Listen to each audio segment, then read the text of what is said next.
اور عدلیہ اس میں کیا کر رہی ہے؟ مینج کر رہی ہے چیزوں کو. عمران خان نون لیگ اور پیپلز پارٹی کے حق میں، عمران خان کے خلاف، اور ان کے لیے راستہ ہموار کیا جا رہا ہے نون لیگ اور پیپلز پارٹی کے لیے جو آج گورنمنٹ کے اندر ہیں لیکن اب عدلیہ اور اسٹیبلشمنٹ کی حمایت سے محروم ہو چکے ہیں. پھر آپ کو پتہ ہے کہ انتظامی طور پر اس وقت کی نگران حکومت بھی ان کو سپورٹ کر رہی تھی، نون لیگ اور پیپلز پارٹی والوں کو، اور پی ٹی آئی کو سائڈ لائن کیا جا رہا تھا، کوڈے لائن لگایا جا رہا تھا، اور ان کے اوپر آپریشن پکڑ دکڑ، مار دھاڑ اور پتہ نہیں کیا کچھ ہو رہا تھا. ان کو جیلوں میں ڈالا جا رہا تھا، غائب کیا جا رہا تھا، اغوا کیا جا رہا تھا، رات کو چھاپے مارے جاتے تھے، کارکن اٹھائے جا رہے تھے، لوگ غائب کیے جا رہے تھے، کاغذات نامزدگی جمع نہیں کروانے دیتے تھے، اور یہ سب کچھ ہو رہا تھا. اور اس کی ایویڈنس موجود ہے واضح طور پر ہر جگہ کی ویڈیوز، میڈیا ساروں نے کور کیا ہوا ہے. تو یہ وہ پیچھے کہانی ہے جو سپورٹ نون لیگ اور پیپلز پارٹی کو ملی ہوئی تھی، آج ختم ہو چکی ہے. آج عدلیہ کو اپنی فکر پڑ گئی ہے، اپنی آزادی کی، اپنی سروائیول کی، اور اب وہ اپنی بقا کی جنگ لڑ رہے ہیں. اسی وجہ سے وہ نہ اسٹیبلشمنٹ کو دیکھ رہے ہیں، حکومت تو خیر کسی کھاتے میں نہیں آتی، اسٹیبلشمنٹ کو بھی انہوں نے اس وقت آڑے ہاتھوں لیا ہوا ہے. یعنی ان کے ساتھ بھی اب کھلم کھلا لڑائی اور جنگ ہو رہی ہے.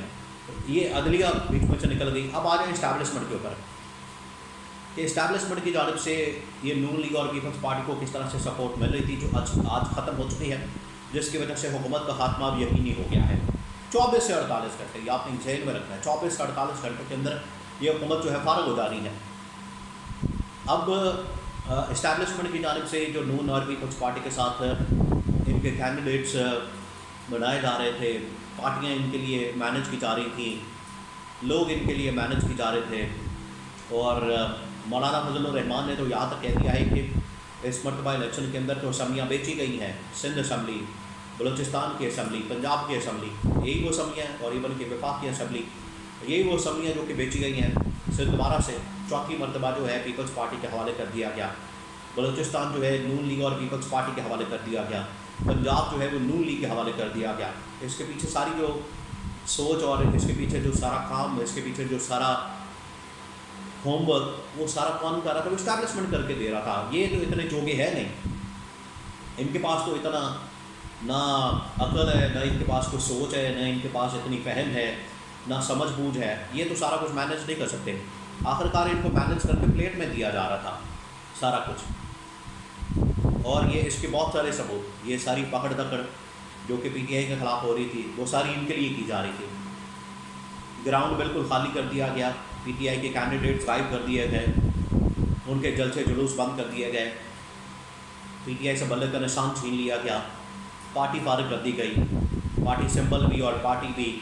یہ سارا نون لیگ اور پیپلز پارٹی کے لیے کیا جا رہا تھا، اس حکومت کے لیے کیا جا رہا تھا.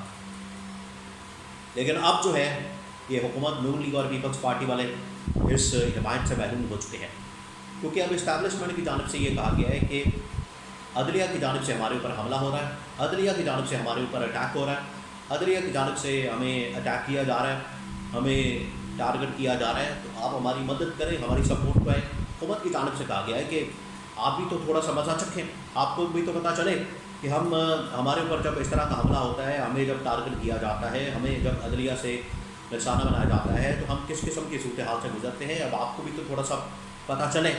یہ سوچ اس وقت پائی جاتی ہے حکومت کے اندر. تو اگر حکومت اس طرح کی بات کرے گی، اس طرح کی سوچ رکھے گی اور اس طرح کا رویہ رکھے گی، تو پھر ان کے ساتھ کیا ہوگا؟ ان کو گھر بھیج دیا جائے گا، ان کی چھٹی کروا دی جائے گی. اور اگلے 24 سے 48 گھنٹے بہت اہم ترین ہیں، کیونکہ انہی 24 سے 48 گھنٹے کے اندر یہاں پر اسٹیبلشمنٹ پیچھے ہٹ چکی ہے. عدلیہ اپنی سروائیول اور اپنی انڈیپینڈنس کی بات کر رہی ہے. اسٹیبلشمنٹ نے ہاتھ کھینچ لیا ہے اور ان کی زمین، ان کے پیروں سے زمین کھینچ لی ہے، ان کے نیچے سے پھٹا کھینچ لیا ہے، پھٹے پہ آ گئے ہیں. بلکہ اب یہ ان کے لیے بڑا مشکل ہو گیا ہے. حکومت جو ہے اب زیادہ سے زیادہ 24 سے 48 گھنٹوں کی مہمان اس وجہ سے ہے کہ اب انہی کے دوران یہ فیصلہ ہو جانا ہے، کیونکہ پرفارمنس یہ دے نہیں سکے، کارکردگی ان کی آ نہیں سکی. الٹا یہ ہوا کہ جب سے یہ آئے ہیں تب سے آج تک انہوں نے کرائسس، بحران اور چیلنجز اور ملک کے اندر نئے نئے مسائل کو جنم دیا، حل کچھ نہیں کر کے دیا ابھی تک. اس وجہ سے اسٹیبلشمنٹ بھی ان سے تنگ ہے کہ اس سے پہلے یہ ہمارے گلے پڑ جائیں، ہمیں گلے سے اتار کر اس حکومت کو گھر بھیج دینا چاہیے۔